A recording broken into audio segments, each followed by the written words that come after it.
बच्चों की भविष्य का सवाल है, इसके लिए हम जहाँ भी हद तक जाना पड़ेगा वहाँ तक जाएंगे।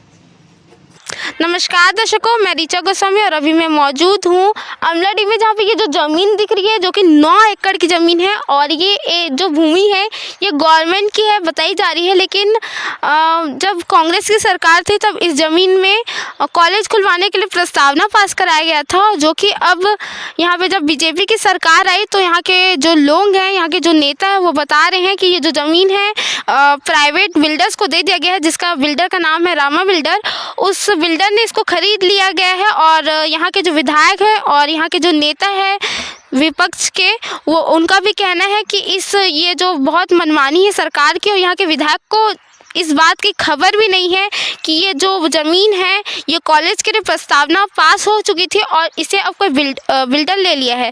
तो इस पूरी खबर पे हम लोग यहाँ के तमाम जो गांव के लोग हैं उनसे बात करेंगे कि और कितनी जो क्षेत्र है वहाँ से शिक्षा की जो बुनियाद है वो गायब होती जाएगी। इसी तरीक़े से सरकार की ये मनी पॉलिसी जो है कब तक चलती रहेगी।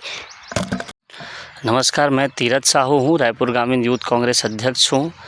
मैं ये बताना चाह रहा हूँ कि जिस स्थल पे हम लोग आज खड़े हैं ये स्थल सरकारी ज़मीन थी, लेकिन इसको भारतीय जनता पार्टी के सरकार और विधायक जी के जानकारी में नहीं होने की ऐसी आशंका बता रहे हैं।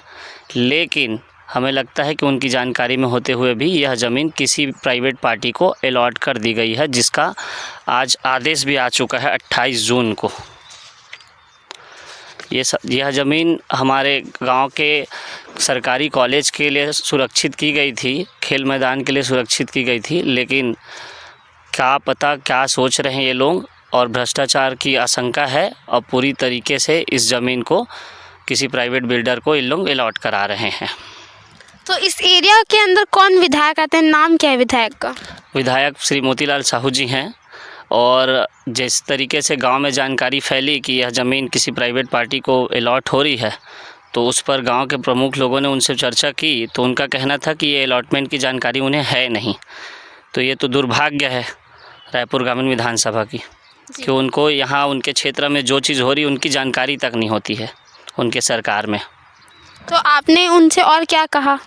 अभी तो हमने गांव स्तर पे मीटिंग्स की है और इस ज़मीन को गांव को कैसे वापस मिल पाए उसको लेकर हम लोग आंदोलन करने भी जा रहे हैं। अब देखते हैं कि कब तक ये ऐसे बिल्डर लोग पूरे क्षेत्र में कब तक हमारी सरकारी ज़मीनों पर कब्जा करते रहेंगे और हमको लड़ना पड़ेगा इनसे। जी। ये कॉलेज बनने के लिए जो जमीन था सरकारी, वो अब बिल्डर को दे दिया गया है, ऐसा सुनने में आ रहा है। तो ये खबर क्या सही है? अब इसको तो हम लोग कॉलेज के लिए ही रखते थे, बहुत पुराना ज़मीन है, प्राकृतिक संपत्ति यहाँ। और हमारे यहाँ स्कूल कॉलेज भी चालू हो चुका है, लेकिन कॉलेज के लिए हमारे यहाँ जगह नहीं है। हम लोग उसमें पिछला 2-3 बार वहाँ भूमि पूजन कर चुके हैं कॉलेज के लिए, और अभी तक के हम लोग को कॉलेज के लिए वो ज़मीन मिल नहीं रहा है। इसलिए हम सोच रहे हैं कि हो सकता है बिल्डर को दे दिए होंगे, तो वो ज़मीन हमको वापस चाहिए, ये हम लोग करें।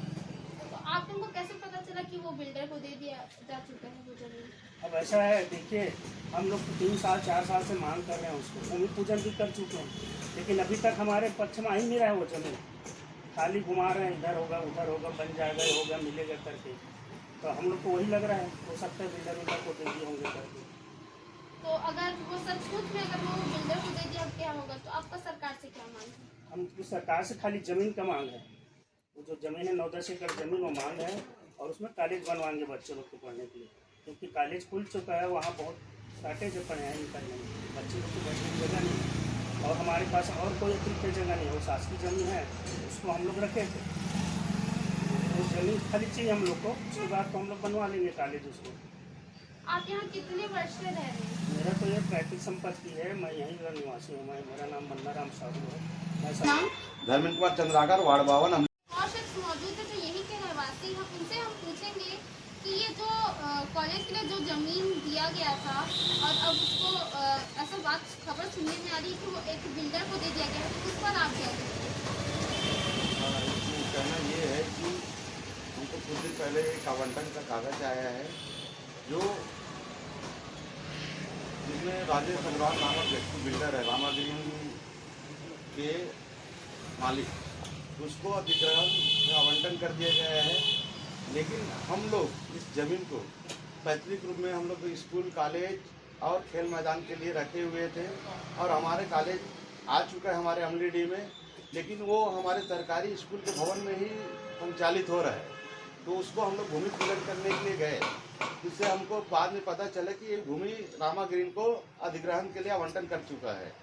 तो हम लोग अभी काफ़ी आक्रोश है ग्रामीणों में, क्योंकि हम अपने बच्चे के भविष्य के लिए उसको संजो के रखे थे और हमारे बच्चों को यही काम आना चाहिए, ऐसा हम लोग अभी भी सोच रहे हैं। और आगे ये पता चलने के बाद हम लोग कुछ आपस में सब मिल के बात किए। इसके लिए हम लोग 26 तारीख को धरना प्रदर्शन का भी काम कर रहे हैं। तो ये जो अगर धरना प्रदर्शन करेंगे तो इस तरह पूरे गांव के लोग यहाँ पे सम्मिलित होकर कहाँ करेंगे? पूरे गांव वासी, वार्ड वासी, किसी गांव नहीं, पूरे वार्ड का और बच्चे पढ़ने हैं। इसमें पर्टिकुलर हमारे गांव बस बच्चे नहीं पढ़ने, पूरे वार्ड के बच्चे पढ़ने हैं। और हमारे बच्चे के भविष्य के लिए हम लोग अभी फिलहाल के लिए किनार रोड में आंदोलन, एक दिवसीय धरना दे रहे हैं। तो ये जो यहाँ के जो मालिक थे, जो बिल्डर जिनसे लिया है, तो उनसे आपकी बात हो पाई है कि किसके द्वारा किसने बेचा इस जमीन को? वो तो अभी तक अधिकृत जानकारी नहीं है हमको, क्योंकि किसके द्वारा, क्योंकि ये सरकारी संपत्ति है और ये सरकारी संपत्ति हमारे गांव की पैतृक संपत्ति है। जो यहाँ नगर निगम नहीं बना था उस समय से हमारी संपत्ति था और आगे चल के हमारे बच्चे के भविष्य के लिए रखा हुआ था। लेकिन अभी कॉलेज आने के बाद इसकी मांग पुरजोर रूप से चला और हम लोग भूमि पूजन के लिए हमारे जो स्थानीय नेता हैं, पहले कांग्रेस के नेता थे, अभी भाजपा के नेता हैं, दोनों की मांग हम लोग जारी कंटिन्यू रखे हुए थे। लेकिन अभी जब पता चला कि बाद में जैसे ही पता चला हमको आवंटित हो चुका, भी नया कागज आया हुआ है हमारे पास है, वो इसमें आवंटन कर दिया गया है। तो इस कारण से काफ़ी आक्रोश हम लोगों को। आपसे एक और बात पूछना चाहूँगी कि इस एरिया में कितने कॉलेज हैं या है भी कि नहीं? अभी एक भी कॉलेज नहीं है। कॉलेज अस्थायी रूप से अभी संचालित है, अस्थायी बिल्डिंग से कॉलेज आया हुआ है। उसी के लिए ये मांग पे ही पता चला कि भूमि दूसरे को अधिग्रहित किया गया है। और यहाँ के गांव वाले लोगों का क्या रवैया है, इस बात में आपसे जानना चाहूँगी। रवैये वही काफ़ी आक्रोश, क्योंकि हमारे बच्चे रिंग रोड पार करके कॉलेज जाते, जो भी कॉलेज जाते हैं।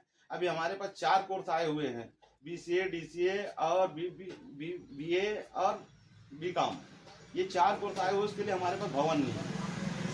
तो इस भवन को देखते हुए हमको वहीं कॉलेज भी चाहिए और हम हमारा हक चाहिए। किसी से भीख नहीं मांग रहे, कोई रामा ग्रीन बिल्डर से भीख मांग रहे ना सरकार से, ये हमारा हक है कि ये ज़मीन हमारा पैतृक है। तो इसके लिए आप किसे विरोधी, मतलब किसको इसका जिम्मेदार समझेंगे, ये रामा बिल्डर को या सरकार को? और मैं ये भी जानना चाहूँगी कि ये जो अभी ये जो कॉलेज जो प्रस्तावना जो पास हुआ था, वो कांग्रेस की सरकार में हुई थी या बीजेपी की? ये नियम तो कांग्रेस शासन में ही प्रस्तावित हुआ था, बट अभी भाजपा का सरकार है। हमको तो समझ नहीं आ रहा है कि कांग्रेस ने किया है या भाजपा ने किया है। लेकिन हम चाहे कोई भी सरकार उसको आवंटन किया है, उसको निरस्त करने के लिए पुरजोर रूप से धरना प्रदर्शन करेंगे और नहीं मानेगा तो चक्का जाम का भी आगे कार्रवाई करेंगे, क्योंकि ये हमारी बच्चों की भविष्य का सवाल है। इसके लिए हम जहाँ भी हद तक जाना पड़ेगा वहाँ तक जाएंगे।